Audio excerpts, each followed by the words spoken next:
We are on air and welcome everyone. And my name is Dmitry Vilensky. Who is speaking?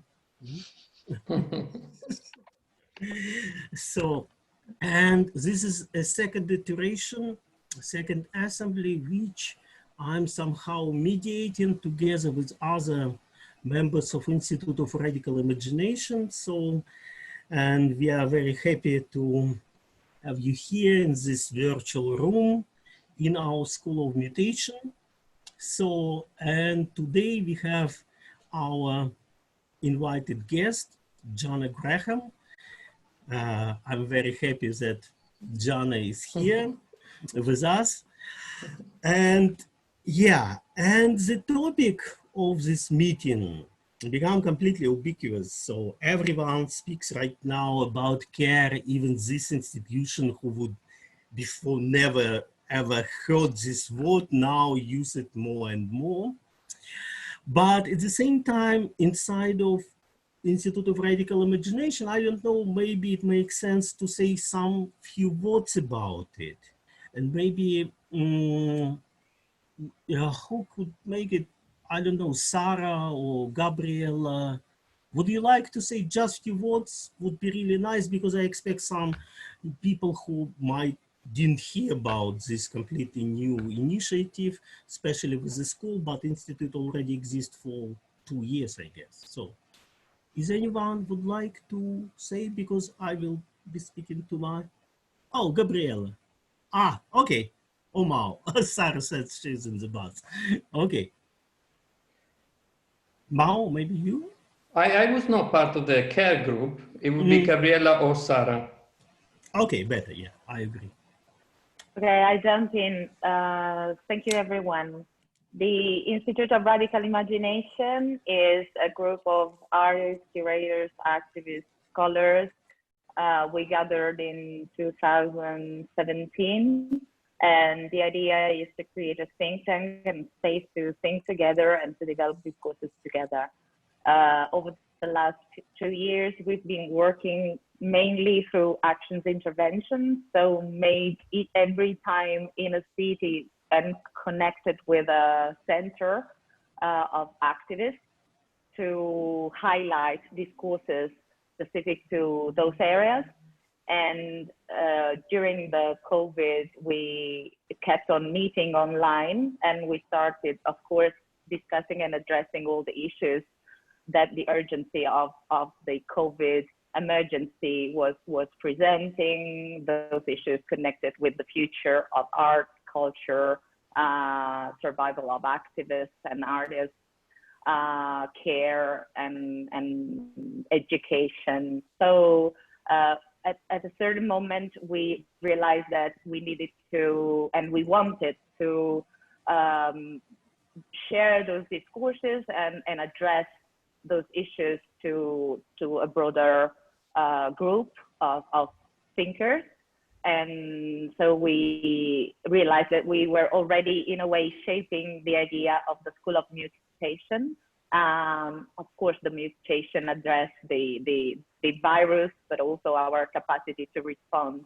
And this is a moment where we feel that many important issues are at stake, and the way we talk about them and the discourses we put really outside are making a difference. So that's everything, I guess. Shortly said. May I jump in and talk a little bit about the sort of care group sort of iteration of the school? Please, so we're like 7, 8 members of IRI that we're be discussing this as Dmitry rightly said, so quite hot on the moment word, but we're trying to look at practices and move beyond like the sort of semiotics of it. And we're at the process of expanding this discussion with people and collectives that we want to bring in the discussion and formulate the curriculum that will open to the public in autumn. in 3 sessions in September and October. So revisit the School of Mutation page towards the end of July, beginning of August to learn more about what we're trying to do, and join us in the autumn where we're going to be relaxed and renewed from the summer. And who knows what we're going to find in terms of the context of our struggles. But please do follow up the school and join us in autumn to sort of further elaborate. And I'm really looking forward to today's event. Thank you, Dimitri, for bringing us through this, and I'm really excited. Thank you. So, and you see, so we have a really serious group who actually preparing quite hard for the impact on this topic. But today I would like informally speak from a little bit another angle and actually analyze the issue of care from position of the artists, curators, and kind of necessary transformation of the institution, because the institution more and more often claims their main goal is not to care about the collection, about the heritage and something like that, but to care about artists. What does it mean today? And also in the title, which name for our assembly, there is a small provocation, because art of care and care about art. I'm sorry for that weird, completely, I'm sure, weird explanation. Who care about art and what is art today? And actually also through this series of assemblies, I would like to really question, like in the time of Russian Revolution, if we still need to use this kind of old-fashioned colonial patriarchal position. And actually, if that claim for liberation can be completely fictionalist, and maybe the liberation happened outside. And actually, the old issue about autonomy, which is actually can be simplified about relation between art and life, and that very shaky border between it, should we maintain, shift it, or completely disband? So, Jana, please, can you say something, because your experience working with institution, teaching, and actually practicing, curating, caring, very important, and I think you can trigger the discussion, and everyone very welcome to join, contribute, because issue is completely unresolved and actually quite heavy and pressing right now. So thank you. Thank you, Dimitri, and also very nice to be here and sort of meet you all in these tiny little squares that we find ourselves living in today. And yeah, I'm excited. I don't know if I'll be able to answer those questions. I'm very excited to have more of like a dialogue about where people are thinking, especially if there's a working group on this. So I have to say, I mean, I am so immersed in matters of care. I've had very little time to actually think about care during the COVID, apart from the way my body thinks in delivering it constantly to my 6-year-old, my students, in my community, in the mutual aid networks. I mean, we're all immersed in these kinds of practices of care right now. So it would be interesting to share some of that. And I'm not going to talk so much about that because it's totally unprocessed material, I would say. Okay, I'm trying to find, I put some pictures together because sometimes it's nice to talk in this format and pictures, but I have to now find them on the crazy screen. Here we go. Yeah, okay, cool. So yeah, I wanted to talk today from just this kind of thinking about care, and particularly start by maybe quoting my students who are in their 3rd year of an undergraduate degree which is called a BA in curating, and it's very awkward for me to deliver this program in some ways because of my own problematic relationship to curating as a concept, but also as a hierarchical and often domineering practice within institutions. And but still, nonetheless, I'm going to address it a little bit, as well as certain artistic practices and different projects, activist projects that I've been involved in. And they wanted to call their final year project Care and Study Cannot Exist Without Struggle. And I felt like this was quite interesting when Dimitri asked this question of me. Hello, hi. Wow, so nice. Now the care is coming in the other direction. Hi. Okay. Yeah, so, and they took this quote from somebody whose work I really love, who's called Robin D.G. Kelley. Robin Kelley, he's an American, African-American scholar. And he wrote this really beautiful text, which is related to a history that I've worked with a lot in my work with this collective I'm a part of that's called Ultra Red. We're like a sound and political art collective, and we've done a lot of work on just histories of education, emancipatory pedagogy, and ways of thinking about, I suppose, care, but care through the questions around education. And he, in his text, he writes about his text, or in his text, he says, uses this quote, love and study cannot exist without struggle. And this kind of question of study is like in the background when I'm thinking about care, because I'm thinking about it as something that we sort of live and like live in the study of, you know, that we're sort of in the process, especially right now, of trying to understand it, but also kind of study it, but study it through our embodied and lived kind of experiences. And he talks about the way that this curriculum of the Freedom School in the summer of 1964 in the United States, which is an amazing document. If anybody ever, it's online, you can read the full curriculum. It was developed by the Students Nonviolent Coordinating Committee, but also Students for Democratic Society and incredible particularly Black women activists like Ella Baker and Septima Clark, who are the recognized educators and carers of the civil rights movement. And you know, he talks about this curriculum and he pulls out something that I've often loved about it, which is that the curriculum was oriented around these two concepts, material things and soul things. Like soul, S-O-U-L things. And for me, I love this, you know, the idea that care, for me, this kind of, if we have to talk about care, we have to talk about material things and soul things, you know? And we have to think about that in relation to the ways that we study and the ways that we inhabit. And so, and it sort of, when we talk about care, of course we can't, there's a lot of talk about care right now and sort of wearing badges that say care and that care is just a good thing, you know, that caring is good, you know, it's just on the side of the good. The doctors have cared for the sick bodies and the other people have been caring for their communities.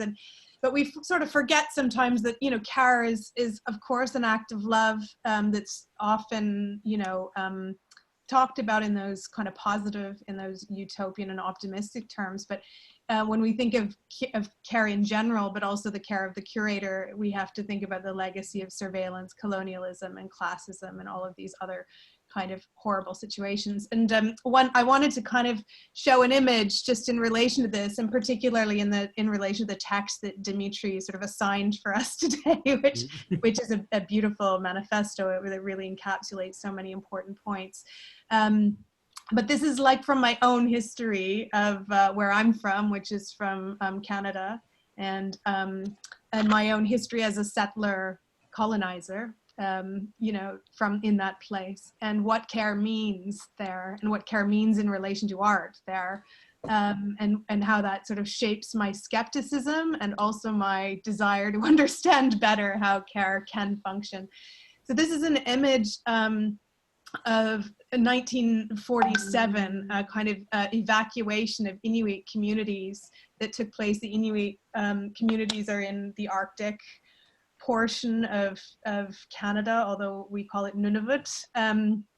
And young people, children, and some adults in 1947 were sort of extracted from the community and taken south due to a tuberculosis outbreak. So this image that we're seeing of the masked woman was really common. The masked nurse was really common in those communities.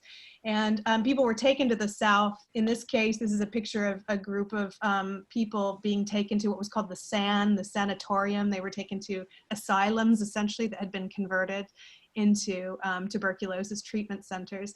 But it was an incredible moment of violence, and it was depicted in my first job in a museum. In fact, it was depicted in a series of carvings, and one of the things that they had the people do when they were extracted violently, and sometimes without their consent from their communities, they would be taken onto a boat to be treated, and the boat would then leave to go pick up more people to take themselves. So it was like an incredible act of violence dressed up in an act of care. And then in the sanatoriums, they would often encourage people to engage in art workshops, in the making of art.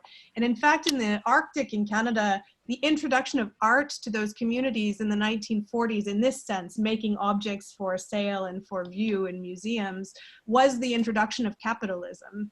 So in the moment of tuberculosis and the moment of artistic workshop was the introduction of capitalism into economy. So the reason the government cared so much in that particular moment about tuberculosis was they wanted to begin intensive resource extraction from those communities. And art was established, art workshops were established to create the first currency, sort of capitalist currency in those years.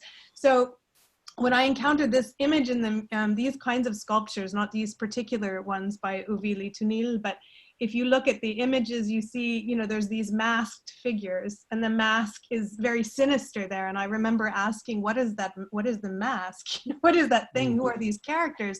And they're nurses, you know, they're these kind of, so there's like this, you know, this history in the museum of collecting and holding these in terms of the act of care, but caring for a history of this intersection of healthcare and the introduction of capitalism and resource extraction, all kind of in the nexus together. And I think this is really what Yesomi is talking about, and Molo in the text that Dimitri assigned. You know, the conditions of collecting upon which museums were founded are inextricably linked to this kind of violence. So we kind of know this, but I also feel like we can't ever know it. Can you make a full screen? Is it not full screen? Oh, sorry about that. Yeah. Yeah. Sorry. Thank you. Yeah. So the conditions of collecting upon which museums were founded are linked to colonial violence on other bodies, non-Western bodies, spaces, and societies, and that this violence is obscured in the missions of knowledge formation and caring for objects. And this was, you know, very much the experience that I've had in working in museums, that there's such a struggle in all cases to sort of liberate the conversation from the care of the object and the need to collect, the need to be around the object. And you know, for example, when we started to change our dynamics within this particular museum in Canada, we had to change everything about the way that we understood that protection. When we started to introduce objects with the community's participation in thinking through the museum, we had to change all of the provisions for care of the objects. We had to lessen and lighten all of the restrictions around whether you could smoke or eat, or whether you could, you know, open the glass and take an object out, you know. All of these things were things we had to liberate in order to think about the practice of working in conjunction with community.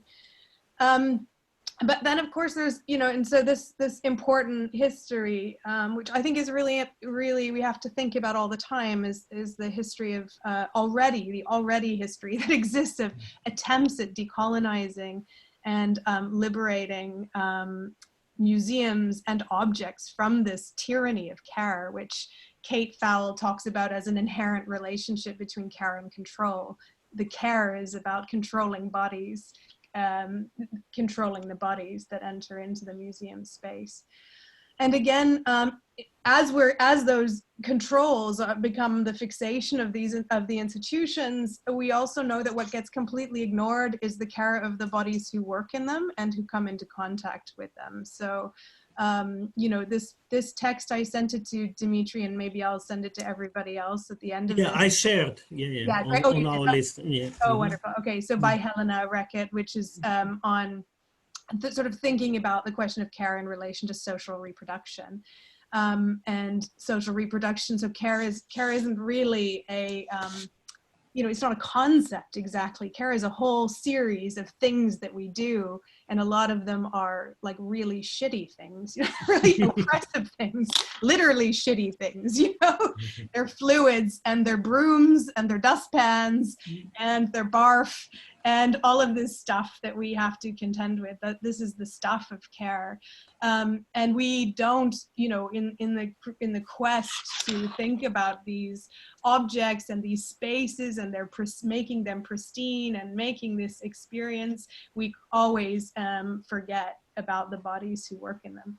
So, and this is, you know, of course, was brought to light by Mirli Ukeles, and I'm not going to say too much about her work because I'm sure that many people are familiar with it. And also, I'll talk a little bit at the end about Macau, and I know Emanuela's here, and Ukeles' work, and particularly the Care Manifesto, the Manifesto for Maintenance Art, was an incredibly important moment for thinking about museums. But also, I mean, the work I love by her is even the work that preceded this, which is where she's just documenting all the shitty things she does in her house as a mother, you know, like all the crap, you know, all the 100 million steps. I remember I met a feminist from she was like had been very active in the 70s in Switzerland, and she told me that every day she would try and count the number of tasks it took to get her 3 children out of the house, and it was something like 1,000 tasks a day to sort of just pass the threshold of the front door. And you know, this amazing work of the 1970s feminists of thinking about and chronicling care in this sense, that this is taking care of the material things. The soul things I'll talk about a little bit later, because I think we can't lose hold of this dynamic and this maybe dialectic between the soul things and the material things.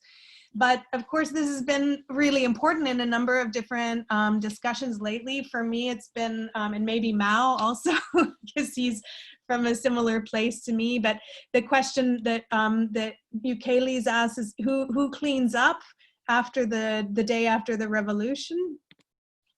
And this other question, really important, posed by the cleaners at Goldsmiths, where I work and where Mao works: who keeps the cube white?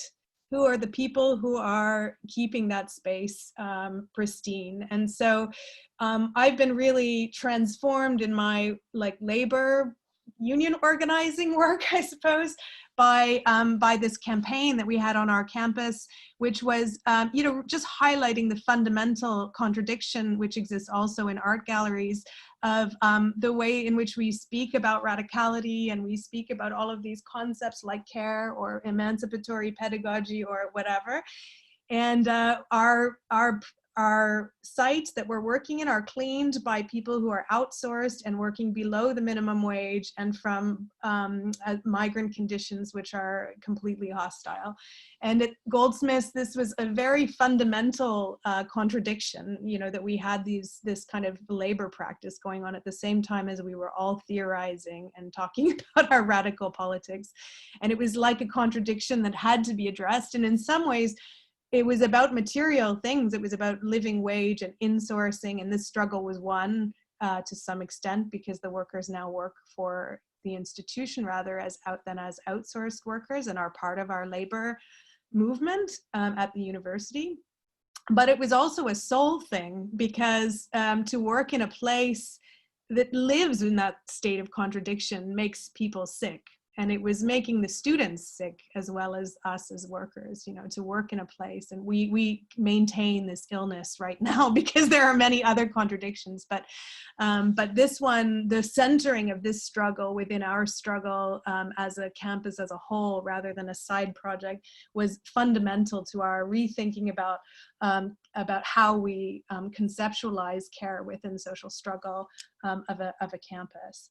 And this is, of course, this was the opening of the Goldsmiths CCA, Contemporary Arts Center, that Goldsmiths opened a couple of years ago, not as an act of care, but as an act of sort of branding. And this was at the opening of the gallery, where there was a big protest, which maybe people saw, of the cleaners and their supporters sort of asking this question: who keeps the cube white?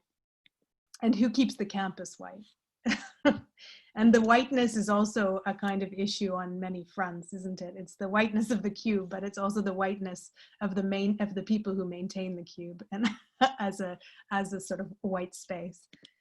And also other, like, this was inspired by other campaigns in London right now, undertaken by grassroots unions like United Voices of the World, who several years ago did the same thing within artistic movements of sort of aligning or bringing to light the fact that while we were talking about, labor conditions of curators and artists, we were not talking about the labor conditions of the cleaners who are cleaning places like the Barbican. And United Voices of the World has been an incredible grassroots migrant-led union that has sort of been bringing all of these kinds of contradictions into the conversations around care. And then, so thinking about social reproduction, we think about, not care as an amorphous entity, but as something that needs to be broken down into the different kinds of tasks associated with caring. Caring isn't it kind of isn't a thing, actually. It doesn't exist in some ways. It exists in a series of actions. And here is just a really nice, if people have read it or maybe not, this is a web journal. Oops. That was created by some friends of mine, and Silvia Federici was involved in it, as well as some people very involved in the sex worker movement in the UK and elsewhere. And you see this, like, how care breaks down. It breaks down into elder care, into sex work, into housework, into cleaning ladies, into the nuclear family and the maintenance of the nuclear family. Into energetic resources. How do we replenish energetic resources? This is the breakdown of care. And I don't tend to use, I tend to use the term social reproduction over care for this reason, I suppose, because we then get to talk about what we mean, like what are the specific tasks and things that need attending to. And so what is the suite of activities to remake people as labor power, their social relations in which reproduction is embedded?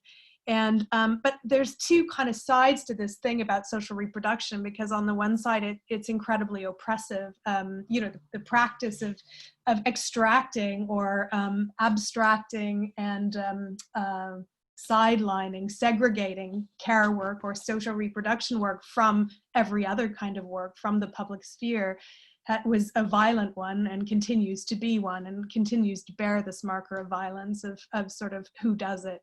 Who does it is always relegated to this position of the exploited. But so like when we liberate social reproduction, we're doing something quite important when it starts to become a conversation that's central, when it's figured centrally, when care is figured centrally. It also has this incredible power to break from those histories. So this definition of social reproduction has, on the one hand, this kind of this kind of litany of things of sort of cleaning, caring, dressing, all of these tasks. But on the other hand, as we know with certain social movements who've brought this to light, and probably a lot of people who are working here and who are a part of this assembly, that also this question of autonomy, that when care is sort of centered and is attempts to produce some degree of autonomy, it also produces this autonomous capacity to resist and create change. So care and social reproduction are the series of tasks that service capital, but also have the most potential to actually undermine it. And we see this, like, when you're talking about the revolution, Dimitri, and I was thinking back to, I'm a huge fan of Krupskaya.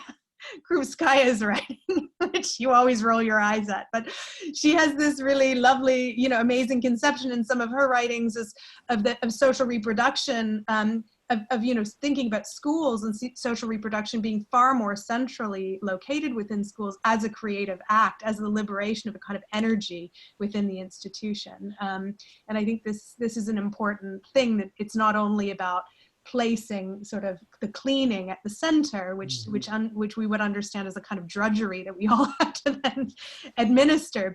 But the kind of way, what happens as a sort of a release and as an energy and as a creativity when those roles and when those kind of set distinctions between care work or social reproduction work and productive work start to be reorganized, that this is a creative, artistic act. This is in some ways the art of care that you're talking about, Dimitri. And we have like also other people like Saidiya Hartman, who in a talk that she did when she was talking about Christina Sharp, both really amazing kind of Black studies authors in the US, that care, Saidiya Hartman said care is the antidote to violence, and Jatovia Gary made this amazing piece. So we have like care on the one hand as this tyranny, as the epitome of violence, and on the other hand we have it as the liberator of violence. And I think we have to keep this paradox in play all of the time in some ways.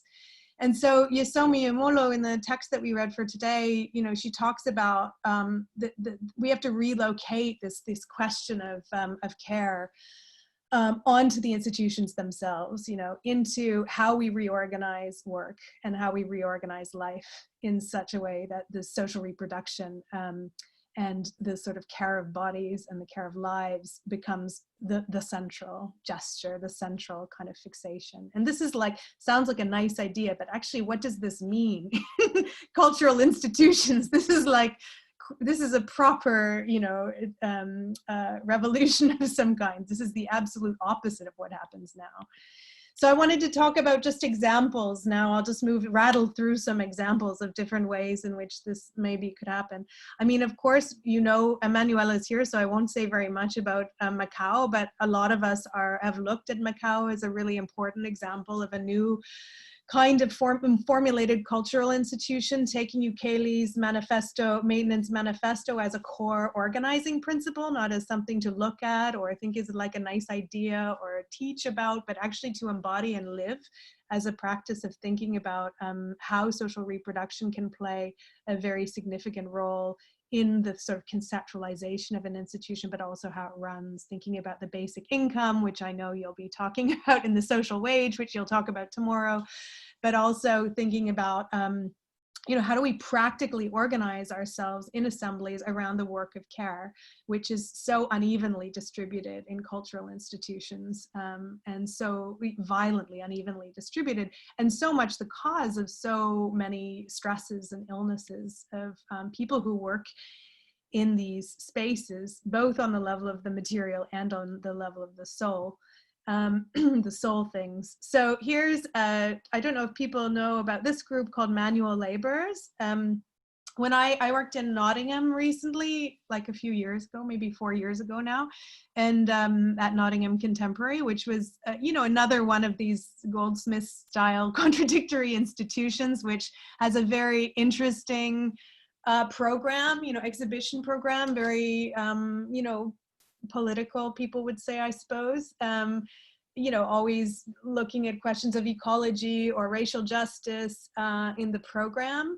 And yet in the city, it has one of the worst reputations for labor practices, which of course, when we start to think about how do we configure ourselves around a different relation to communities, the reputational problem of cultural institutions, that everyone around them knows that they treat everyone like shit. It doesn't really work terribly well to produce a nice relationship with communities and to sort of think about the expansion of those spaces into other kinds of places and into questions of racial justice or ecological justice or gender-based justice. And so while they're showing really amazing artworks, one of the questions of how we care for those artworks, which are political, is that we subject them to a sort of a sadness of the soul if we don't align them with the institutional practices that are taking place. And so Manual Laborers, we invited them to do just that, and they came and they do a lot of projects. They work with people in call centers. They work with people in cultural institutions. They did something with people on a subway platform commuting to work, and they do these kinds of projects to assess people's, the impact of that work on their bodies. They have a project called The Complaining Body, which is about why people don't complain, where they hold their complaints instead of vocalizing them. And have worked with the Complainers Choir and various other groups in order to help people to liberate complaints. So you see here, these are the questions of care that are afflicting cultural institutions: popping veins, crying, diarrhea. We get into the detail of, what does it mean not to care for these institutions. At Nottingham, they did a project called The Building as Body. So they looked at the way in which the architecture of the institution had very much produced these blockages for people's sort of lives and for their bodies. And so a lack of a place to eat, or a lack of a place to have conversations, or, being in a sort of call center or like hedge fund configuration as workers, how that produces certain kinds of sadness amongst the workers. And, of course, the goal here was to, bring people together to have a conversation. It instigated the creation of a trade union group, but it also instigated a lot of people to leave, which wasn't exactly the goal of the project, but it sort of began to highlight the way in which sometimes these contradictions are unlivable, and that this is an affliction within so many cultural institutions which burn through their staff regularly and have really high turnovers and don't allow for us to align what the artworks are trying to do with the institutional cultures that are surrounding them. This is another project, really ongoing one, and it has no imagery attached to it. I sort of pulled this image, but it's not really the right image. This is there's a project by Teresa Cisneros. Teresa is a Chicana curator, educator, witch in London, and she does these projects. Recently she did a project where she worked in cultural institutions, and she documented, like in a theater play, the various kinds of conversations that are happening around race behind the scenes and diversity in the British context. And she did a kind of a theater kind of script of the conversations and the ways in which they sort of objectify people of color. And also what the composition of those involved are. And so they're quite tongue-in-cheek, but also quite serious. But she's moved on to another institution, which is called the Wellcome Collection, which is a collection based on Henry Wellcome's collection of objects of care, which again has this, very brutal colonial history, but at the same time somehow infiltrates the relations of the organization. And in their as an organization, they sort of thought that they would, potentially repatriate some of the objects or engage some of the communities who had been, from whom the objects had been extracted. But Teresa has said very strongly, we can't do any of that work until we address whiteness in our space. And so she set up a series of sort of conversations, but almost like therapeutic anti-racism groups, to look at what holds these kinds of colonial practices in place on the level of subjectivities. And I think this is a really crucial, step, and it's very invisible kinds of labor. But it is also about maybe moving beyond like a call out culture where we say, you've done this, you've done that, and actually trying to do this sort of soft tissue work of trying to understand how racism operates amongst cultural workers, and how it could be sort of intervened with or undone. And I guess, like, part of, for me, this kind of history of thinking about, I guess, creativity in the production of other kinds of institutions, the artwork that we maybe need to do is around these host organizations, whether we abandon them and start new ones like Macau has, or whether we try and do the work of instituting other kinds of practices. And so one of the concepts that I often work with, and many people do, it's a very old one by now, is sort of thinking about transversality, thinking about the relationship of desire, and what Spivak would call the uncoercive rearrangement of desire, to allow for these kinds of changes to move towards a more centralized kind of discussion around social reproduction. And this is care work, you know, this is this kind of caring for the change of the institution is care work and it's creative work at the same time. And like for Guattari and others who thought about transversality as a concept of sort of bringing desire to cut across different roles and instituted stereotypical kinds of practices, habituated ritualistic practices within institutions. And this came from, you know, another history of radical pedagogy of the École Moderne movement of the 1930s to 50s in France, of you know, schools in rural areas, primary schools in peasant kind of communities, which were organized around the sort of democratic education practices of school councils who generated the ideas for every aspect of life in the school, and having sort of councils of councils where teachers and students started to play with their roles and their sort of their kind of role in the hierarchy, liberated those roles from the hierarchical fixed positions of student and teacher and maintenance worker, etc.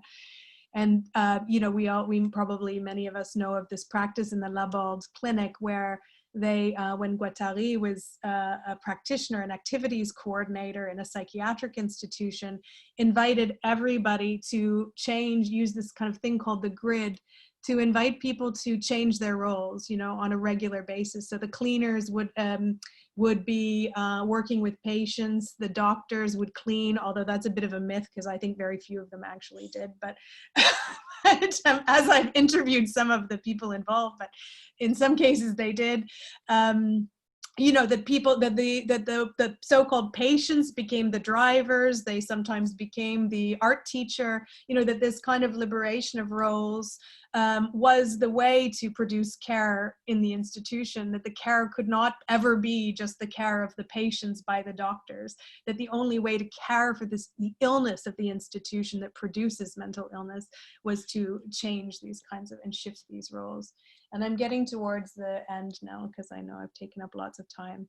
But, and you know, this is sort of something we were thinking about. Yeah, is that how much, like 2 minutes or 3, or what do you think? Yeah. Go ahead. It's yeah? very precise. Yeah. What yeah, we, okay. yeah. All right. So, and then this is a project. Anton, I hope Anton's still here because No, he left. He dropped a Oh. message. Oh. Can you? It was a question where it happened in France. Oh yeah, Guattari. sorry. Yeah. Yeah, in Laborde Clinic. I'll put that on the slide before I give it to you, Gabriella. I have an unlabeled slide. But yes. That was not me asking. It was no, No. I know, but I'm telling you because I'm giving you the slides.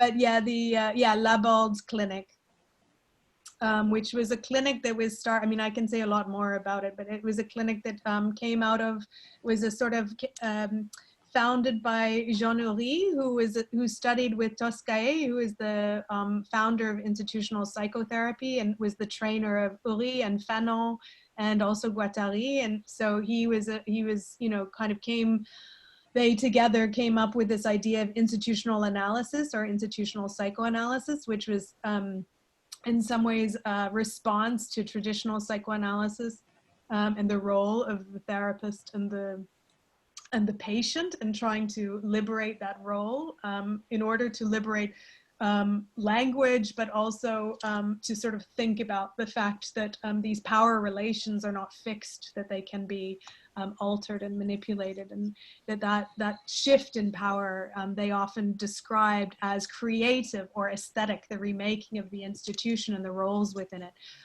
was a kind of, Guattari called it akin to working with a molding clay, you know, and they used the art workshops of Gisèle Pancau, who is an art therapist who works with clay, as the sort of watched how she was working with clay and they sort of drew that out into how they would produce a therapy for the institution itself. So I can direct people to lots of resources on that if people want to know more. That was a really important influence for a project I was involved in for about 5 years, and Anton was also involved at the kind of in the sort of aftermath of that project.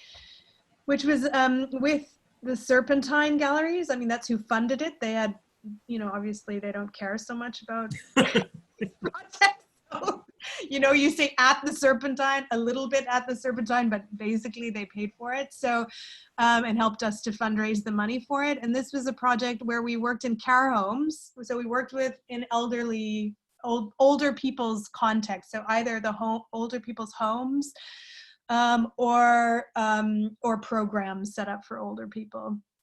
And this was a research project as well as an art project. So there were 6 different artists working on, and sometimes more than that, working on different situated practices within care spaces.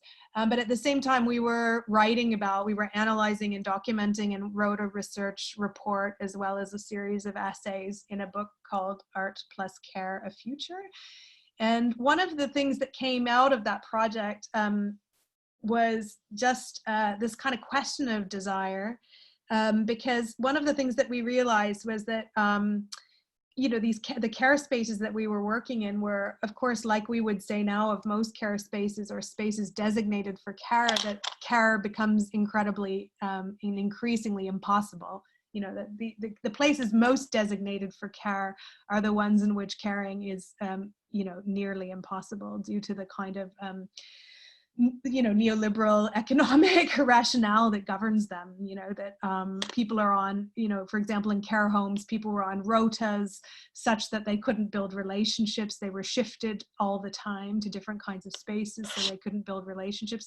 Health and safety regulations would tell them that they shouldn't form personal relations with the patients who they were essentially the only contact with, because they were in these isolated care homes.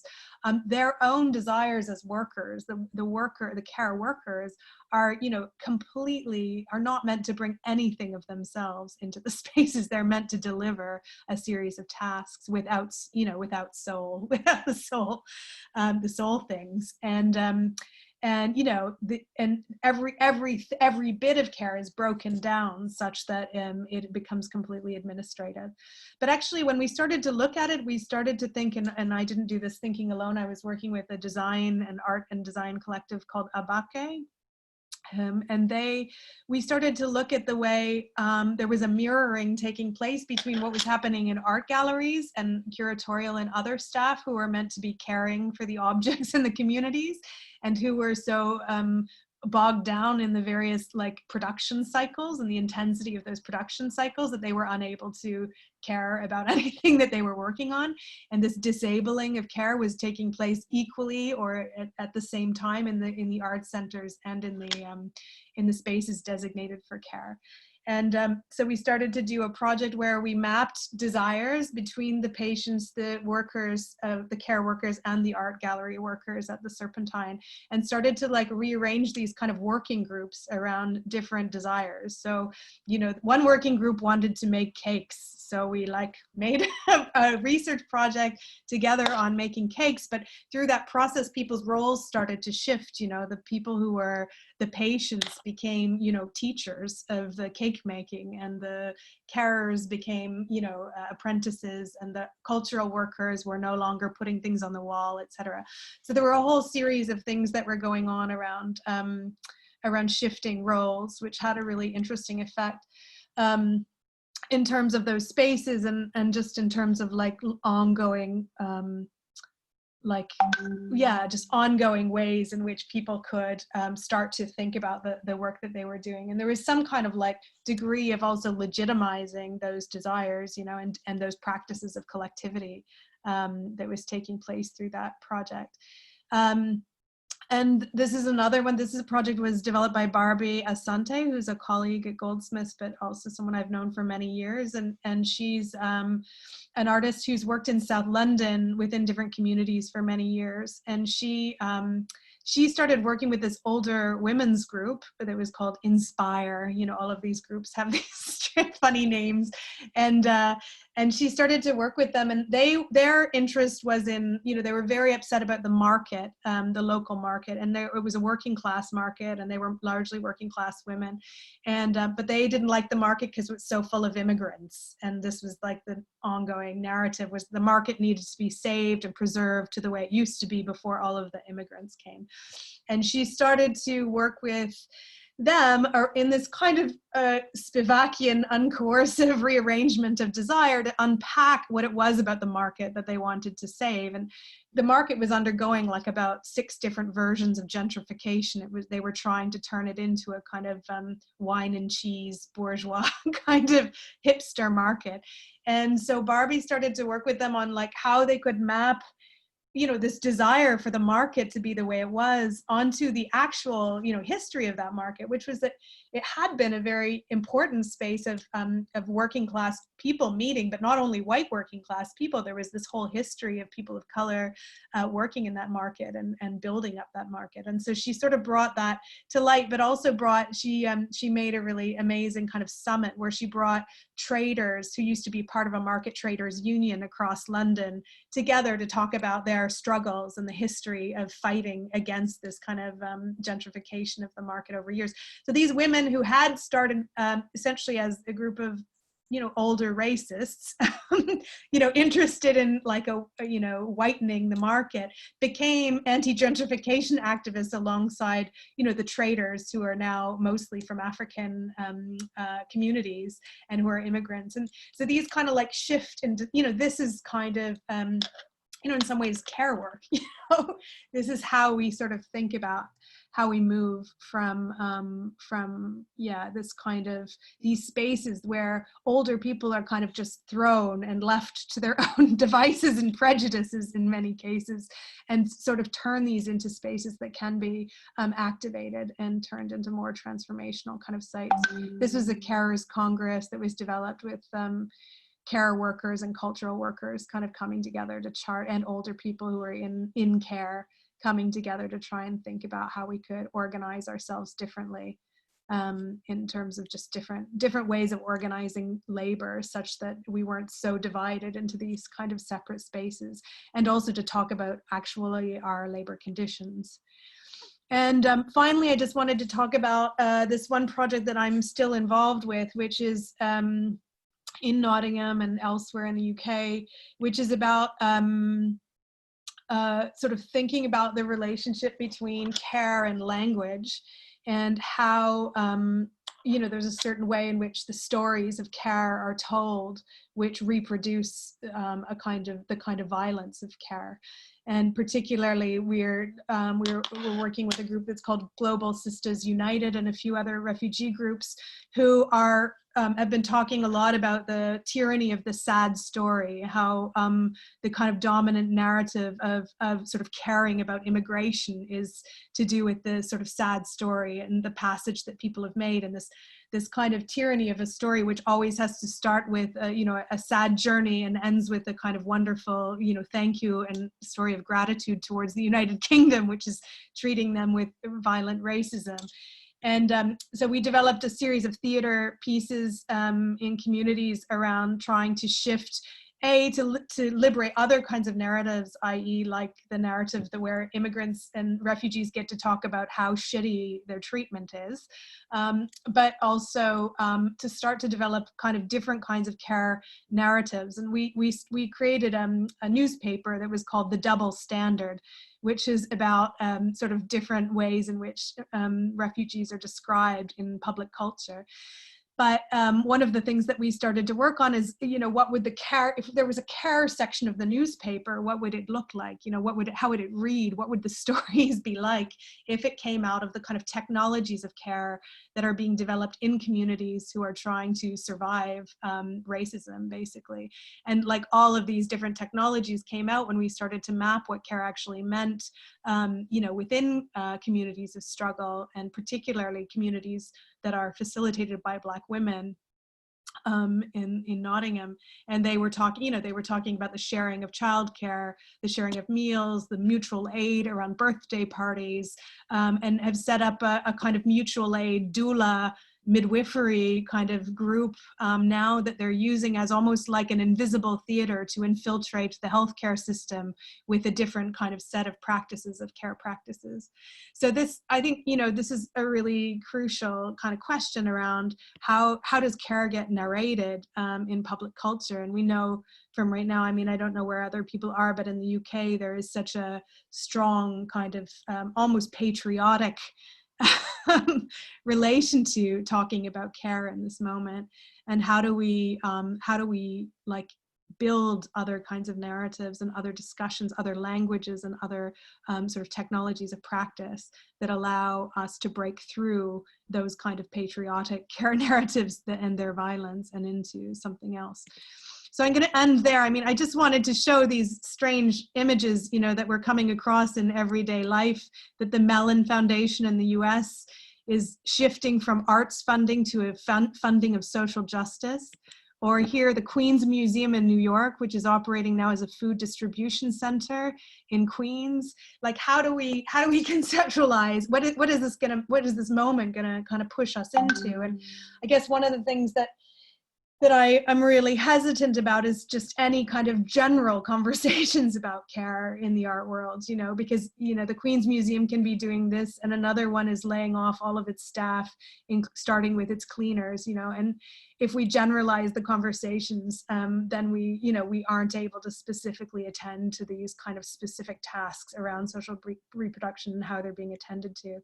So I end on this kind of thing about if we're going to speculatively think about care, you know, according to Stengers and others, we have to think about modes of existence in their own settings, in their mode of success and in their imminent demands. We have to think about where we are and sort of map from those spaces, maybe where we've come from a little bit as well. And that, of course, we have many tools in art, in the art context to do this. But I think, you know, part of this is about how we attend to these kind of spaces that we're in and disable some of the, you know, endless transience of the conversations themselves. So I'll end there and hopefully want to talk with everybody else. Yeah. Can you? Yeah, I'm trying. Close the screen? Yeah, I'm trying. Yeah, okay. Yeah. So I made it. Oh, thank you so much. It was really amazing. Can you? Amazing set of practices from different angles which unpack possibilities of artists who work with communities. I have one immediate question, maybe just very naive, but would you differentiate somehow between art practice and reproductive labor, or art labor and reproductive labor, or art labor and curatorial labor completely subsumed to that kind of caring discourse and practices? Or there is something which not differentiates them? Yeah, I definitely think there is a difference. I just think it's, I think it's not only possessed by artists and curators, I suppose. Yes, I think there's a difference. For sure. There's a difference between the labor and the labeling of that labor, if you see what I mean. And I think that that's like, you know, where these ideas of the making of the institution and all of its parts as artistic, as creative itself, you know, that these gestures of undoing and of shifting are artistic on a certain level, are creative gestures. I think insofar as they are sort of mutations of the sensible and mutations of the practices of the set roles, they are, you know, sort of artistic projects in some way. So I think that it's about, yeah, but I mean, they are different, sometimes different tasks, you know, they might include cleaning the floor, but cleaning the floor is not the same as making that shift between who cleans the floor. Yeah, thank you. We have one immediate question. Catherine, please. Hi there, thanks for your presentation. I have a question about the UK. Did you see a shift in the role of UK institutions after the Conservative government came to power, because they cut arts education in the curriculum? Yeah. And how do museums respond? They're not being given the same amount of money anymore to provide this community care. Yeah. Yeah, I mean, this is such a crucial question in terms of the different examples that I'm showing, because some of them cross over from that period before, you know, like the project that we did in the older people's homes was sort of crossed into the conservative terrain.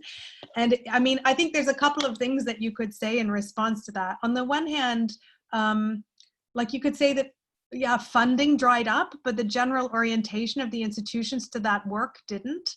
So what the conservative government cuts, and also the Olympics and its impact on cultural funding, what they revealed was that the institutions were really ready to let those kinds of programs go in the first instance. You know, what happened to people who had been carrying laborers, engagement curators, and artists was that they were made more precarious immediately, and that the kind of exhibitionary culture didn't change to the same extent. And, you know, education departments had to start to completely fundraise for themselves. You know, they started to not get any of the kind of government allocation because the galleries decided to use it to continue their exhibitions.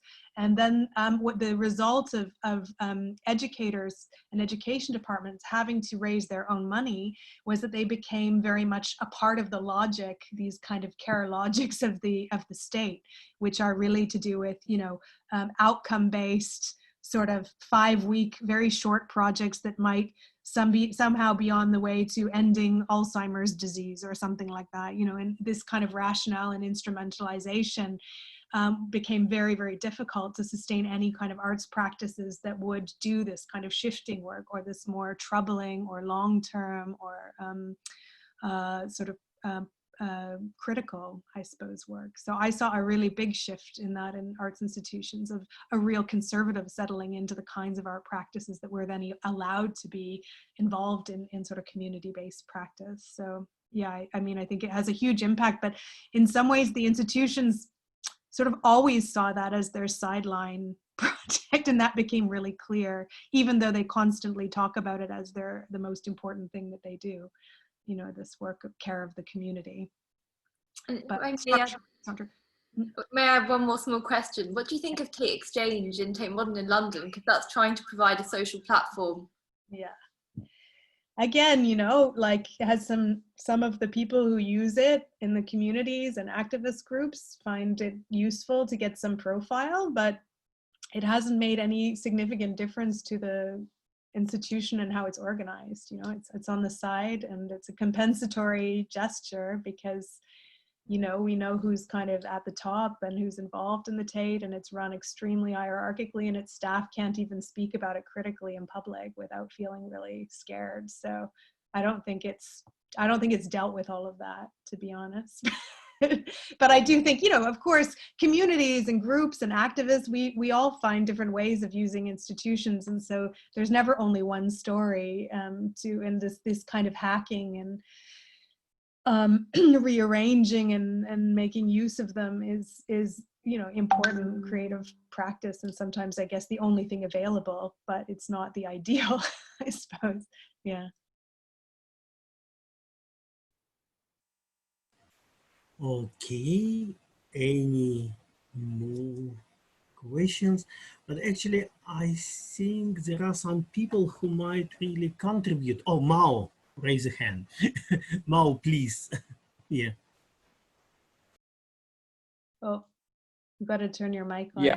Okay. Oh, you went on and then off again. Oops, sorry. Yeah, I really like the presentation. And one thing that really hit me is when you said that the spaces of care are actually the spaces where care is most difficult to be delivered. And this is something that is really striking about capitalism, in the sense that really the kind of zones of cares are the ones that are devalued and systematically even turned into this kind of extermination zones. I mean, it's really incredible how half of the deaths for COVID in the UK were in nursing home and care homes. And also the, I mean, I wanted to show it, but I couldn't find it. There was this list of 5 questions that was like it was like a tool that was used in the healthcare system to decide who should live and who shouldn't. You know, that if somebody was older, they would be directed this way. And, you know, it was. Yeah, exactly. Yeah. And so I was thinking, on the one hand, I really like the way you both de-romanticize the space of care, framing as social reproduction, but also how you kind of intervene in the space, trying to empower them or activate them in a different way. I was wondering recently, also after, you know, Boris Johnson declaration that was really depressing again about nursing home, or the chancellor, you know, the budget where nothing was given to the NHS. So I was wondering whether we shouldn't be talking about a care strike, you know, in the same way as women organize, you know, kind of, you know, on the same kind of feminist strike way, because I think it's this is the moment. I mean, this is a moment to withdraw care, I think. Yeah, and it would be a moment where actually care has some purchase, in at least in the semiotics of the moment. Like, because usually, I mean, that's been on the table in a lot of social movement groups, like a social reproduction strike or a care strike, and of course also the women's strike, which happens every year in March, has this idea of a withdrawal of care and social reproduction labor. It hasn't been able to take hold because the language of care isn't in the mainstream. Nobody thinks that has thought that was important, and suddenly it is. So I you know, I agree that now is the better moment. And I've often thought the women's strike is just misnamed anyway, because it's not, you know, it's not it is a care strike, and it's very important that we recognize. Like, I remember on the first women's strike march in the UK, we stopped at 4 different places, which was predominantly male migrant cleaners, you know, and they were, you know, so the women's strike was about, you know, it wasn't about women in that sense, but I think a care strike is a much better formulation in some ways, especially now. So yes, let's do it. Yeah. Let's do it. Global. Quite radical solution. So, and actually, do you hear me? No. Yeah. Okay. I just wanted to jump in on the care strike, that the women's strike on March 8th, at least in Germany, it was already framed as a care strike, and that women were supposed to put down their work for 5 minutes, 5 minutes to noon. And I thought I think it's kind of absurd that, you know, 5 minutes is sort of the maximum we can actually handle, because we cannot neglect our children or elderly for much longer than that, or when you work in a clinic. So I think even those 5 minutes, that these are already radical. I mean, that in itself just shows how much sort of weight is on, mainly women's shoulders when it comes to care. Yeah, and this is like, I mean, also the point of this, I mean, the one really nice thing about the strike this year in London was that so there was the idea of the withdrawal of care labor, but also the idea, you know, the strike can have this withdrawal dimension, but also has a dimension of repopulating that time with something else. And so this was really important in London, or in the UK, that different kind of groups were set up around reorganizing social reproduction. So there was a few new kind of food co-ops, like cooperative food delivery, I suppose, kind of practices emerged from that, and a few different cooperative care groups started to emerge that had a much more equal gender labor distribution. And so I think, you know, it's a really important question about any kind of withdrawal or kind of care strike idea, is that, you know, then we would really need to actively work on how we want to rearrange those care relationships, because to withdraw is one thing, and it highlights the importance of the work that everyone is doing and unacknowledged. But on the other hand, in order to get out of the dynamic of the kind of violence of care, we have to shift the relations of care as well. And there's always a question about whether we do that within the state, or whether we have to do that outside of the state and then demand it of the state, or whether we overthrow the state, or, you know, what relation we're going to have to the state in relation to care, because this is, you know, a big question for those in welfare state countries anyway, or former welfare state countries. But yeah, I think this sort of having more time, more than 5 minutes, really helpful. Like 5 years would be a useful time frame, I think. Oh, Christoph, yeah, okay. Looks like Christoph left. Oh, he Christoph, left. Oh no. are you still I wanted with to hear us? from him. I wanted to Please? hear about. Oh no. Yeah, I'm sorry. He had to leave. So today, you know, we lost Antones and we lost I Christoph. know. But anyway, I hope maybe Katie wanted. Gabriela already raised a hand. Okay, Gabriela, you'd like? Well, I don't know if Yeah. you can hear me correctly because Yeah, very good. Okay. Thank you, Jana. Super interesting. Now I speak from the side of the practice of centers like Macau. I come from L'Asilo, which is, let's say, an art and cultural common. And of course, we challenge the practice of new ways of doing and approaching also art and curatorship and the everyday practice, from cleaning the stage to caring for everything. The challenge there, yeah, I was resonating with your opening because we presented L'Asilo in a documentary film, and the title was L'Asilo, a process of struggle and love. And for us, it becomes always very, very often how love is really the motor, no desire for a different way. And the experience of those spaces, though it seems like you create some utopic spaces that live on their own, in the moment that they sort of remain open to be permeable from the outside world, for me, they are sort of more than utopic spaces, heterotopic spaces, like they really challenge and try to transform from within with a dialogue with the external world. So not to substitute the system, but to challenge with, first of all, mainly use and occupy the language and words.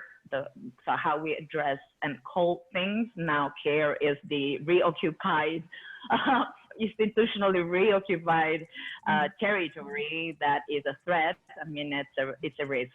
What I experience in my practice is, and it's a personal question that I have, that on the one side, you multiply the actors and you multiply the presences and you multiply the discourses, and at the same time it's like you get caught into this globalized dimension, and you lose touch with care. So for me, what also COVID proved was that there is a physiological, ecological dimension within which we can really care for things, and when it scales up, we lose touch.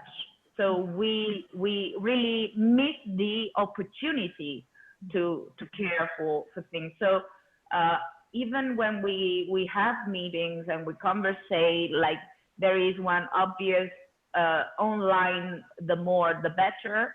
On the other side, really to have everyone to have the opportunity to contribute to this discourse. We know that this dimension should be, should find maybe in a very natural way, find its own dimension, its physiological dimension. So for me, care has a strong connection with proximity. Really, and proximity can be a proximity even of thought, but it's one issue there. And another really challenge is the one you addressed about changing roles. We're very not used to do that. Even if we try, in so many ways, the more that there is just, like for us in Lazilo, it was really difficult to really pass this idea that it's not us curating or caring you, but it's all together taken care of. But this is really a mindset that is so embedded in our mind that it really, I see it's really difficult to transform. It takes time. It takes a very long time. Like, I realize how our mind, even in our environment, are occupied by a habit. Yeah, so thank you. I maybe didn't have to contribute too much with new ideas, but I was sort of.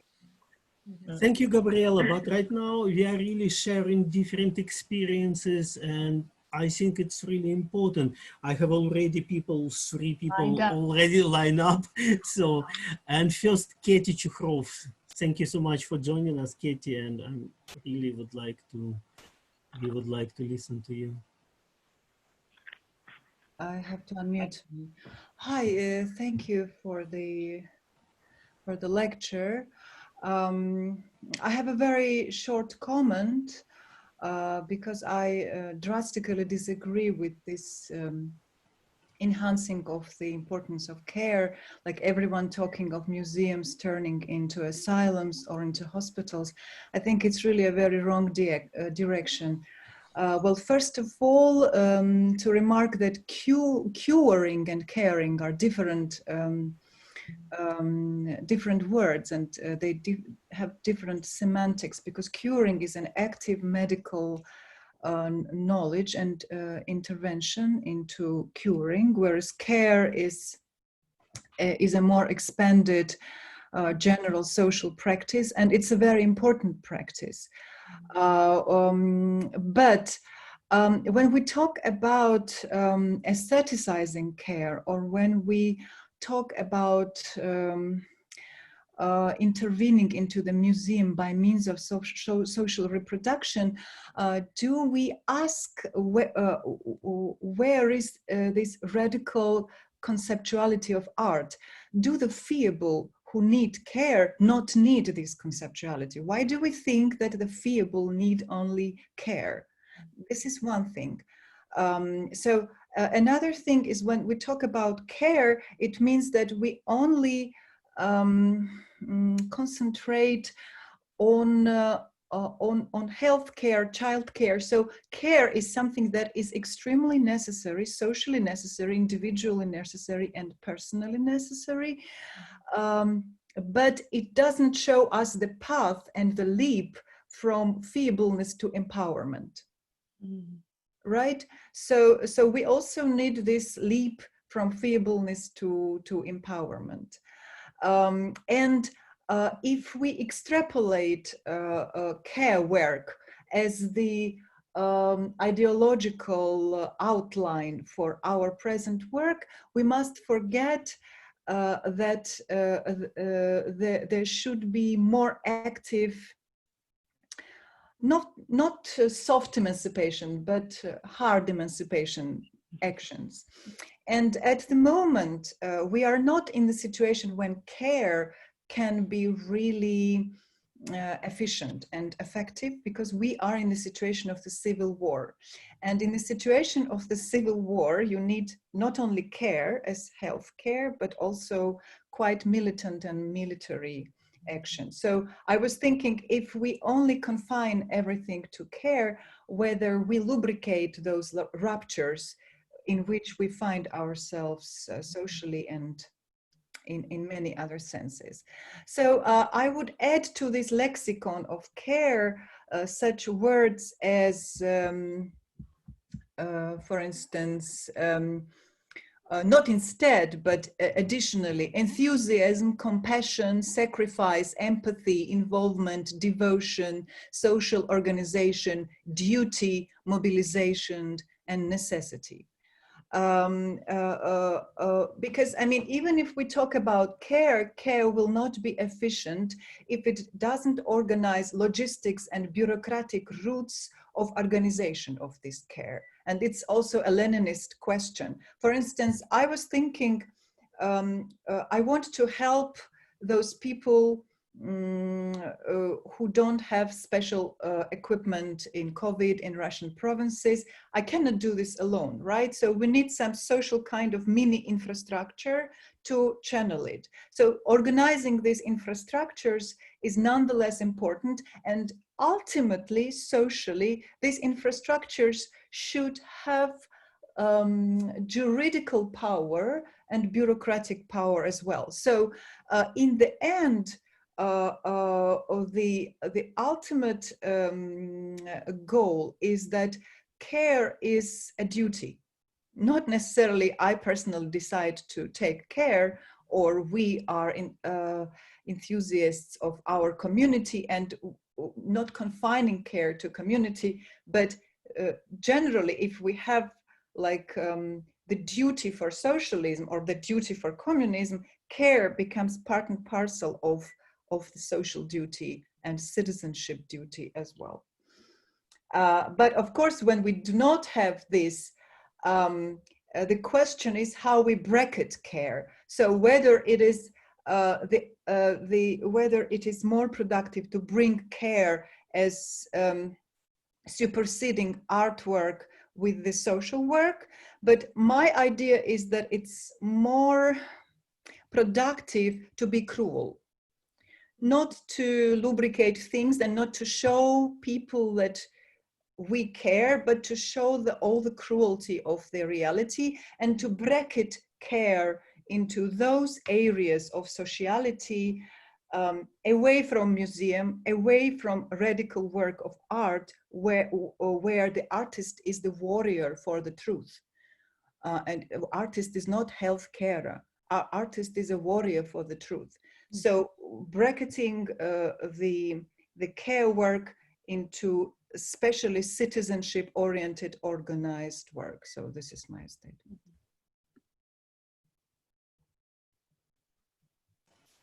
Thank you, Katie, so much.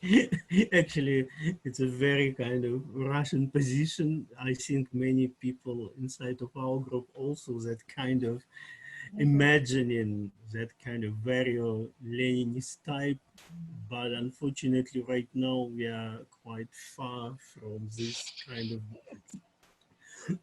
level of organization and mobilization.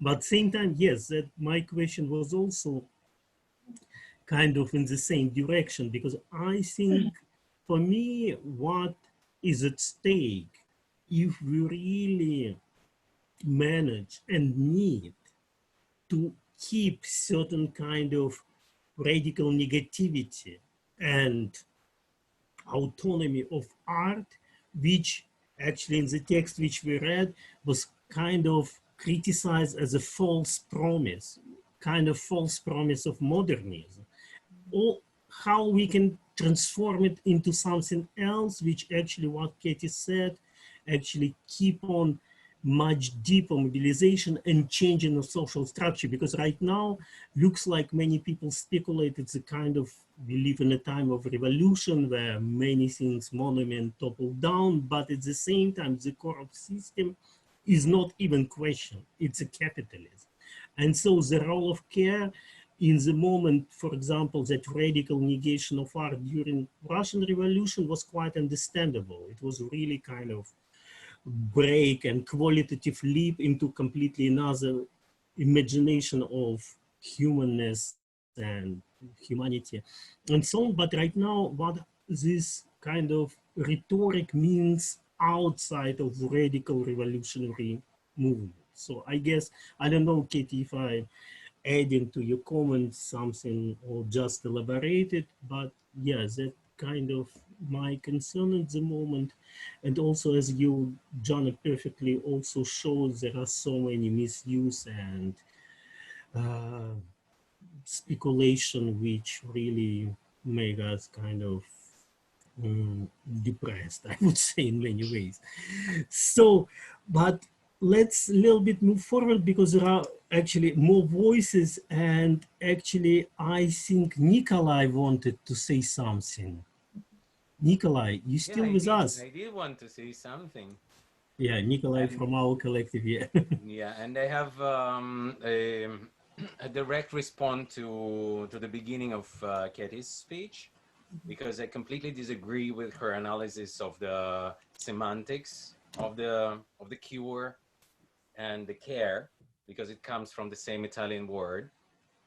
If there are Italians, and there are Italians, Yes, there are many but it Italians. comes from the root cura, which also means curating, comes from cura, to cure, and it comes from both medical aspect and in the same time aspect that church at some point really put as a paternalizing way to cure the society by like giving the knowledge, giving the art, and giving the opportunity to join the better community, the lifted up future. So like this is misbalanced and very much kind of contradictional moment here, but it comes from the same root, if I understand it well. In the same time, I was just thinking to bring just a couple of examples that are striking and feed ourselves with the way how people like care and cure the community. One of that examples is again Italian, and basically rooted in Milano, in a fantastic neighborhood called Isola, that was struggling against the gentrification for ages, using and engaging with art, because some of the people in the neighborhood really understood that art can cure, and art can care, and art can like develop the community in a more striking way. And I would like to like give it a moment to commemorate Bert Thijs, who was part of Isola, and Pepe Verde, who was and still is a fantastic, iconic person who really gives his cure and his care about the community to revolt against a big machine of gentrification. And like Isola is one of the examples. Another one is this Rima Flow, self-organized and self-cared community of workers of the abandoned facilities of former factory in the outskirts of Milan. And Bert was really engaged and engaging with the art to care about those communities and to make the reciprocal way of developing something like really revolting, to really resist, for those communities to be not only resilient, but also like resisting. And another one, back to you, Jana, you started with a great example of Ultra Red Collective, which is our gods, our like peers and gods in the same time, because they are fantastic in the way to explain love and care in the very like striking and militant way. Militancy for most of them who were speaking from this part of the collective and this like bigger communities, they were speaking about like love as rage and rage as care. And that's a fantastic and striking dialectics. And speaking of the schools and educational practices that they brought in based on our ancestors, such as Paulo Freire and such. They also, like right now, they are developing and like they made it already, the Albert Santana Freedom School in New York, for example, for those communities who were out of care, but self-care brought things together in a militant way. So these are just a few examples. And Dimitri started significantly with Schwabingrad Ballet as one of those incredible examples when art and care comes together and militancy becomes both artistic practice and work of care. But for me, it was also, it's pity that Christoph left us, because I think for me, it's a striking example of that establishing radical equality in relation between quite privileged German activists and refugee community. And they're making music performance together with Arrivati group, with Latoya. I think it's really demonstrates that relation can be not patronizing, but reach incredible richness through that kind of equality base, and which empower both communities incredibly, because Schwabingrad before this relation to Lampedusa refugees was completely different project. It was very German based in that Hamburg underground scene, but with caring relation with migrants, so they really create incredible artistic manifestation. So I think for me, it would be really one of the best examples. I'm sorry, we lost Christoph and music didn't play because it's an amazing song. You have more comment from Florin. If you're Florin with us, you signed in to say something. Hi, Yeah, Florin, please. yeah, I'm not sure if I pronounce your name correctly. Florin? It's fine. Like, we would say Florina, Florina. but like most people call me Flo, so maybe that's Flo. easier. That's Okay. also fine. But thank you all for your like really interesting ideas and remarks around care. I would like to add something on the idea of like how care in spaces of care nowadays seem to have become like very difficult to deliver. I thought that was quite an interesting idea, which I feel like especially in the Netherlands, where I'm from, I feel like you can see that almost everywhere. First of all, if you actually look at the healthcare system over the last couple of years, with as well, like having become like, I think the Netherlands, I feel is like one of the most neoliberal countries possible, very, very efficiency based. And you see that in everything, which I think is a very sad situation, but that is also how that translates to healthcare, for example, is that people have become, they're seen as consumers of care rather than an actual patient with its personal story or its background. And that idea of consuming care is also now seen in art institutions or so, where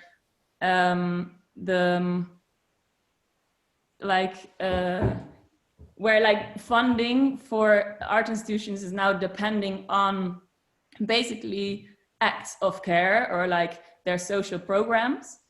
But the problem is that we haven't defined a proper way how to value those acts of care. So I feel like the difficulty is that now often you see that a lot of institutions or places are having bigger educational programs, but they're missing the actual goal of it because they're mainly going for the quantity of care, basically how many people they can get in or whatsoever, rather than the actual quality of the programs. I think that's also why it's very interesting that the last couple of years with that, you see that a lot of more like cooperatives and independent spaces have started to, self-organize, I guess, these communities of care as well, or like more activists that try to together find alternatives of how we understand or perceive care and value, and also about like question who and how, but also by who that value can be created in a way, I guess. I don't know, it was just something that I started to think of, because I feel like it is very present in everything in here in spaces, which I wonder to what kind of extent, like, yeah, to what kind of extent that the slowly this dialogue is changing also within the institutions, especially I think in a time like this where we're so dependent somehow on all these social initiatives, or people actually realizing how, yeah, also in a time of pandemic, we're all in it together, and how can we create communities and through, may that be through artworks, may that be through actual just social cooking collectives or whatever, create a space where people that are often unheard, like, can raise their voices, or can actually finally have a space, because now we can't somehow avoid it anymore, I guess, to consider those. But I don't know, yeah, it's just something that, some thoughts that I want to share that I feel are very important in the sense of caring and care in institutions, and that it's very important not to forget how to, or to keep questioning as well, how and by who the value of that program or of that program of care can be defined, basically. So yeah. Thank you, Flo. Yeah, I think it's really a central question, and actually it relates to that issue of struggle, like life is study can't exist without struggle, and actually the list of index of words which Katie brought actually very much can be related to the concept of struggle and care also. If we separate them, is this idea, then we are completely lost. I guess Nikolai also was thinking in this direction. Actually, I see Alexandra Pomariko with us. Maybe Alexandra, you will say something about healing, because for me, I know that you are very much into that concept, and you recently, because for me, healing and care, it's also, healing is one of the buzzword right now, and there's a special kind of turn to indigeneity, and sometimes in a very complicated and suspicious way. But at the same time, recently we just made this panel on monumentality, and actually I read amazing text of one of activists who described toppling of the statues as an act of healing. So this is really powerful text, because it's very, very interpretation. I'm sorry, I'm not pushing you, but I really would like maybe to mention this category also in this debate. Thank you, Dima. You sort of read my mind, because I was... you see. I was really going back to this question that, Jana, thank you so much for such rich presentation. You really touched a lot of incredible points and fundamental points in the way we think and reflect around care. And I was somehow wanted to go back a little bit to the question of the institution and the museum as a place where care is lacking institutionally in its own infrastructure. And recently, in another talk with Nick Mirzoeff, actually reflecting on the question of the monuments and the topping of the monuments as not only as a way to redefine which history and history on which bodies, but he was talking about the museum as an institution of looting, and as an institution, as mass incarceration not only as objects but really as lives. Because every ethnographic museum, every collection, anthropological collection, natural history museum, are basically museums in which artifacts that have been looted from other places and cultures and cosmovisions are being robbed from these artifacts that contain lives, that contain bones, that are so much related to culture that center around ancestrality, and those are living objects. They are objects that connect with lives, not just object emptied out with lives. So he was speaking about the museum as really the place in which people learn to reproduce white supremacy and a kind of modern Western-centric ideology. So how to undo that? And especially this is the question for, I assume, most of us in this conversation, that become part of this.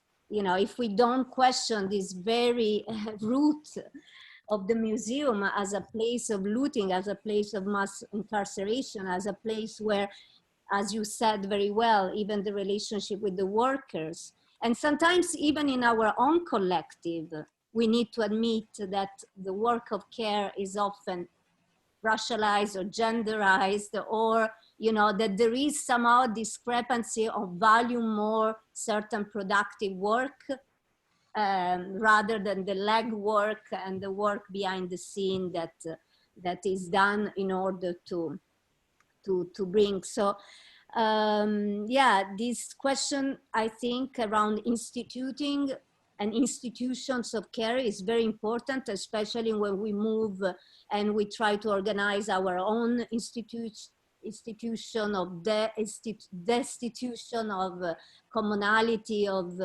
when we base around reciprocity, relationality, pedagogies of care, and in this very sense of affect, recentering also on the affect, because I do agree that that's part of curing, and that the care and healing are very close territory. And when, like with the more decolonial framework, people speaks about healing, is healing the colonial wound. And this is done through a different relation with the land. The land is also the land of the ancestors, and different relation with the other relations, interspecies, interconnectedness with the other element. That's what in the West, through empire, we got separated. It's also dealing with our own fragmentation and logic of separation that we have in the West, and we have so much internalized, and we reproduce also in our work, in our relationship, in our family, in our artistic practice. So I don't have much to say, but I find these questions very, very important and very interesting. And it's not by chance that all of a sudden everyone speaks about care, and it's very important to have this momentum, because we just everywhere in the world, it became more clear with the pandemic that has only intensified all the precondition of this ongoing crisis in a neoliberal world, that we cannot delegate care to the state.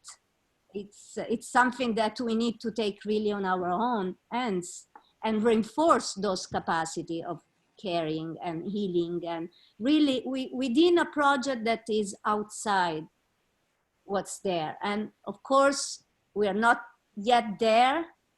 We haven't built the whole infrastructure that would support care, as Katie also was saying, but we need to really navigate this paradox and these tensions with clarity, at least on the questions that we have. And so thank you so much for all your input. I had also one other question. I arrived a bit late in the talk. I don't know if you addressed that, but around accessibility, always related to the question of space and museums and infrastructure of care, lack of care. I don't know if you spoke or you have examples, because I think that's also one of the realm in which incredible work is being done in bringing up this question of different perception, you know, environment that are really disturbing or that make access impossible. I think that's been also incredible self-organizing, also coming from artists pushing towards more care. Jana, maybe you comment around and round up. Amazing. I'm just enjoying listening to the point. I mean, I think just on the last point, I agree. You know, some of the most interesting and important threats to the labor dynamic within cultural institutions are coming from, you know, disability activists, basically, who are, or ableist, anti-ableist activists who are, you know, just challenging and giving these kinds of guidelines that are just unequivocal. You know, you can't really disagree with them because they're, you know, very based in almost like the language of the law also. So there's more room around sort of questioning labor practices from that position, perhaps. And I think artists who have been kind of coping with the marginalization and the stresses and all of the rest have really been articulating that well. So I agree. And I didn't bring, I mean, manual laborers do this to some extent because they work on the issue of the body and how the body inhabits the spaces of museums, and inevitably the, you know, the perfect body is the one that the museum is made for, and this comes up and is unraveled through the process.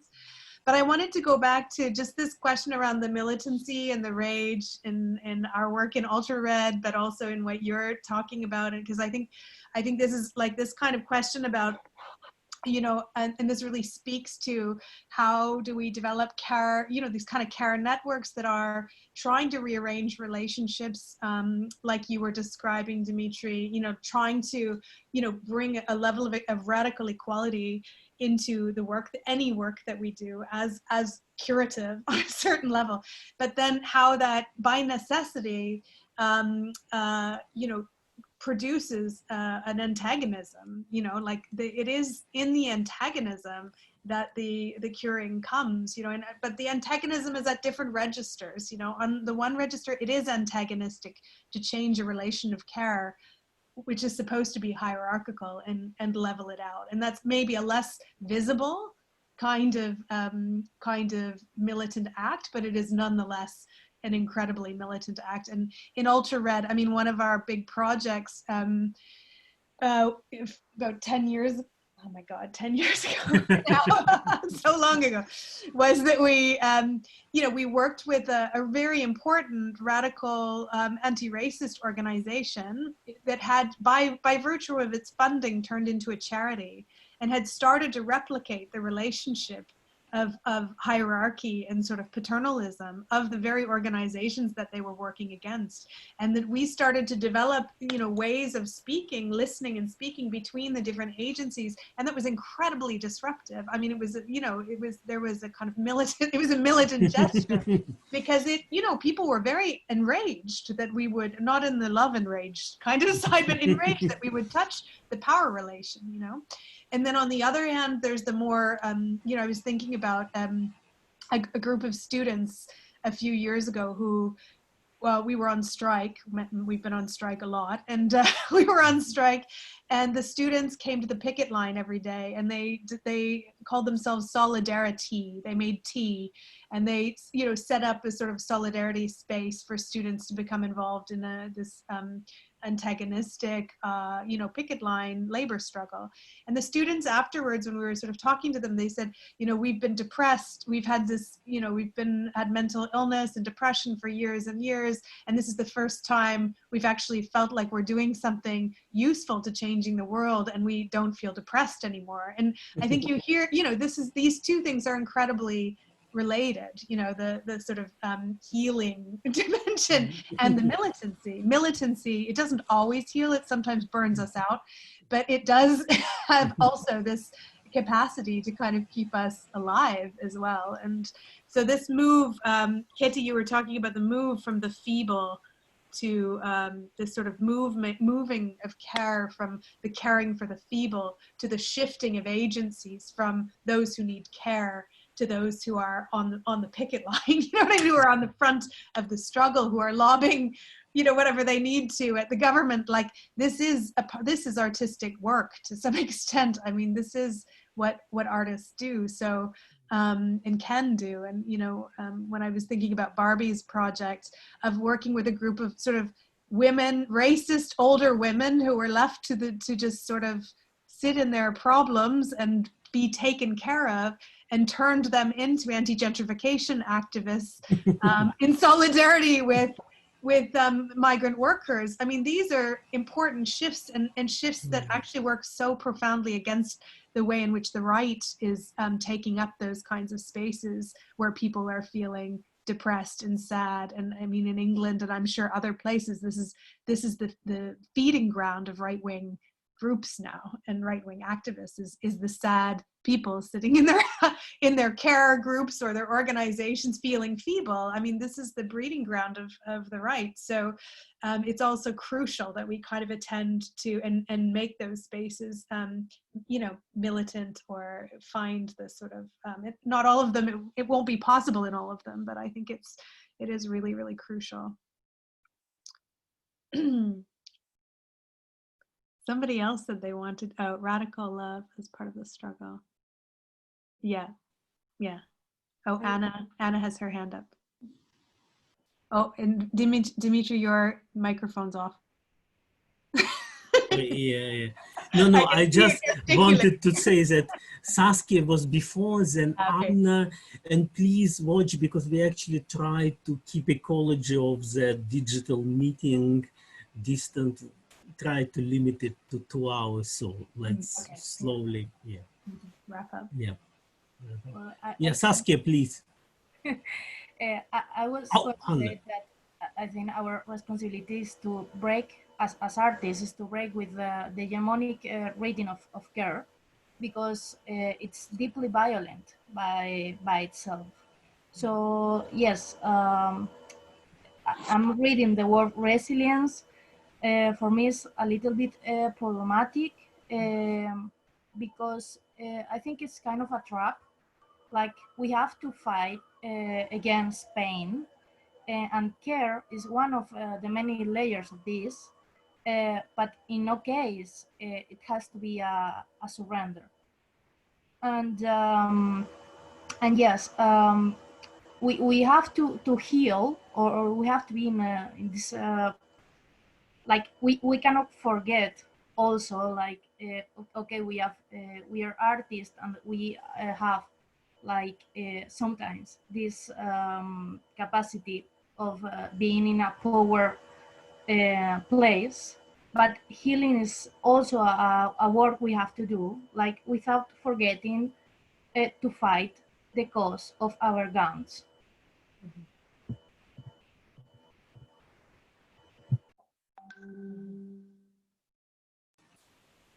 Yeah.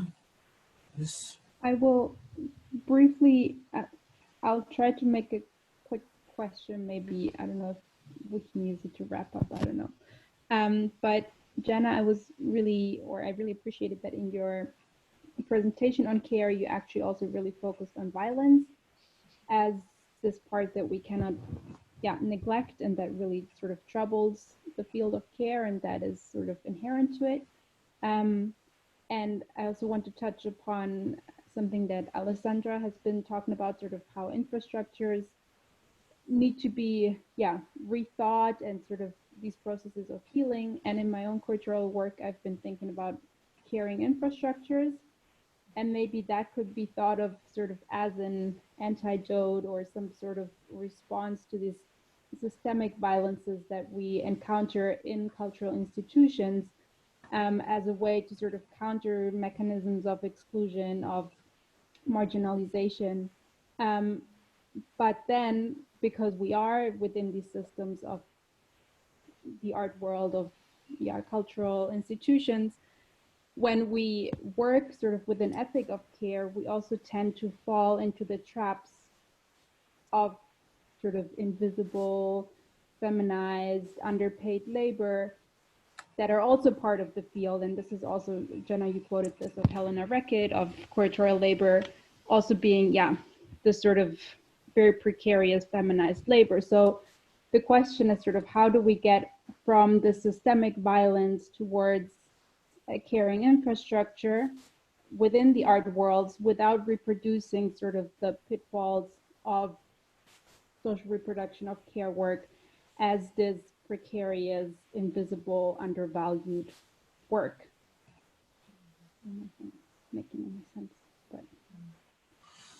Yeah, can you hear me? Yes. Thank you so much, because actually it looks like that the topic of care very much correspond with another MAU I just discovered, that Future of Art Institution, which another iteration which we also plan, it will come very soon, composed by also constituency of Erie. And I guess it's also one kind, but I heard and I got today that actually that infrastructural changes, which are very urgent, which actually would determine the change of art production and art making. And if we also consider art right now, it's a very, very expanded notion, so which absolutely interfere and mixed up with life as different type of reproductive work. So I think this is not just the future, it's now, and we all have to care about this change and also contribute to it.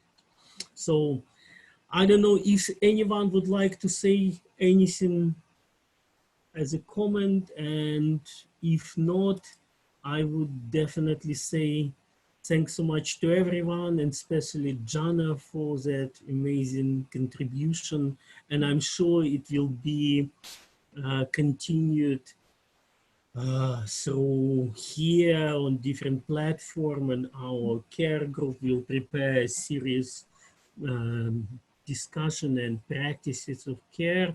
And if you feel like, you can join tomorrow very important panel on art and universal basic income, which again linked to care, which composed by Marco Bravale and Emanuele and other people. And yeah, it was very important talk, and I learned a lot, and thanks again. So I stop recording and say everyone goodbye. Thank you, Jana. It was Thank really you a pleasure so to see you. Yeah, It was thank you. wonderful to meet you all. I hope we meet again Absolutely. on the barricades. Yeah, offline, on the barricades, exactly. Yeah. Okay. Ciao, friends. Thank you. Bye-bye. Thank you. Bye-bye. Thank you.